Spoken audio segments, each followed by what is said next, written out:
nous sommes là, hein, prêts à écouter, pas pour vous juger, mais comprendre exactement ce qui s'est réellement passé. Qu'y a-t-il entre vous, Eman, et son ex-fiancé? Ou qu'est-ce qui se passe exactement? Bon, Eman, c'est mon ami à moi. Eman est un ami d'enfance. Il faut dire qu'avec l'avenir, tout ça, nous sommes devenus comme des frères. Et sa famille connaît ma famille connaît aussi sa famille. Eman aussi, il faut dire au niveau de l'église, au niveau de son assemblée, c'est quelqu'un de bien. Il est serviable. Il peut donner sa vie même pour l'autre. Mais ce que les gens ne savent pas, c'est que Eman a deux visages. Deux visages, pourquoi? Parce que, bon, Eman fait des trucs qui ne respectent pas les normes, les droits de, disons, comme je dis ça, les droits de Dieu. Donc, il faut quand même dire que ce sont des choses qui ne sont pas bien. Moi, en tant qu'ami, je suis la seule personne qui connaît la raison.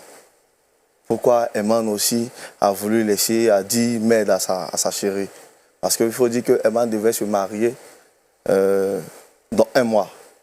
Et il a dit à sa chérie qu'il ne voulait plus se marier. Et il y a une raison qui a poussé Eman à dire cela. Et moi, je suis le seul à savoir cette raison. D'accord, donc si je comprends bien, pour vous, Eman a double visage. Et c'est justement ce fait de ne pas être transparent dans ce qu'il fait qui a dépeint sur sa relation avec sa fiancée. C'est bien cela? Oui, oui. Et là aujourd'hui, c'est vous seul qui savez la raison. Et quand vous me dites que cela a dépeint sur sa relation avec sa fiancée, vous me parlez de ex-fiancé, vous me parlez de fiancé. Est-ce que vous pouvez nous aider à comprendre en fait? D'accord. Tantôt je disais qu'Eman avait deux visages. Pourquoi Eman a deux visages? Eman, en plus d'être chrétien, va voir un marabout. Et il faut dire que ce marabout, c'était à cause d'un ami qui est venu nous voir tous deux. Et moi, bon, tu sais, c'est vrai que je ne suis pas entré trop dans la prière, tous ces genres de trucs, mais j'ai trouvé que c'est pas une pratique, c'est pas une pratique qui est aussi intéressante à vouloir faire tous ces genres de trucs. Donc moi, je me suis écarté de cet ami. Et Eman, lui, il est resté avec cet ami. Donc aujourd'hui, Eman fait des pratiques où ce marabout a donné une poudre à Eman. Et Eman est quelqu'un, il est travailleur comme je le disais, il travaille dans une entreprise de la place. Et dans cette entreprise, Eman a pris cette poudre pour mettre dans les recoins de l'entreprise. Et à cause de cette poudre... Qui c'est qui lui a donné cette poudre-là en fait? Comment on dit ça, le marabout. Il a remis cette poudre. Et cette poudre, Eman a mis ça dans l'entreprise. Et tous ceux qui sont dans l'entreprise sont sous l'influence d'Eman.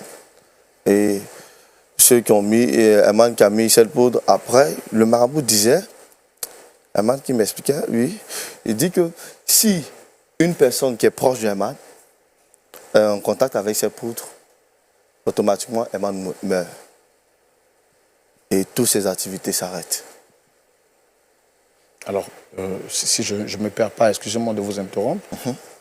Eman, qui est chrétien, a un double visage. Et il va voir donc des marabouts par moment pour lui donner des potions magiques, c'est ça? Tout à fait. Et parmi ces potions magiques, on lui a remis une potion lui demandant de faire quoi? De mettre ça dans les recoins de l'entreprise. Et tous ceux qui vont marcher, qui seront vers cette poudre, qui vont marcher sur cette poudre-là, seront sous son autorité. Donc c'est dire que Eman utilise cette poudre-là pour avoir de la domination au sein de son entreprise. Tout à fait. Et le marabout lui avait donné donc des prescriptions, parmi lesquelles il y avait des totems, c'est bien ça? Tout à fait. Okay.